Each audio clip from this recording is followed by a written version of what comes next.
Alam nyo ba na merong dalawang klase ng recipe ng kape na magkaparehas pero magkaiba ang tawag? Yun ay Americano at Long Black. Ang Americano ay simpleng tawag ng mga Italyano para sa American coffee. Noong ikalawang digmaang pandaigdig, nadama ng mga sundalong Amerikano na nakabase sa Italia na ang tradisyonal na Italian espresso ay masyadong malakas para sa kanilang panlasa. Kaya dinagdagan nila ito ng tubig para bumaba ang lasa ng pagkapait, at nang dahil dyan ginawang pang-asar ng mga Italian ang salitang Americano para sa ganitong klaseng inumin na espresso na hinaluan ng tubig. Saan naman galing ang Long Black?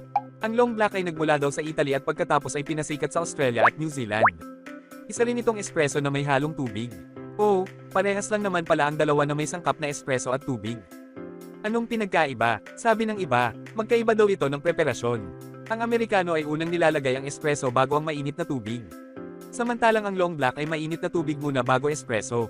Tama, merong konting-konti pagkakaiba ito sa lasa. Mas malalasahan mo na ang Long Black ay masangat ang pait ng konti dahil hindi nabasag ang krema nito at nanatili itong nasa ibabaw. Pero ang tanong, pag ginawa ba ito sa ice at hinalo ito, malalaman mo pa ba ang pinagkaibahan? Kadalasan, ang isang Long Black ay inihahanda din na may mas kaunting tubig kaysa sa isang Amerikano.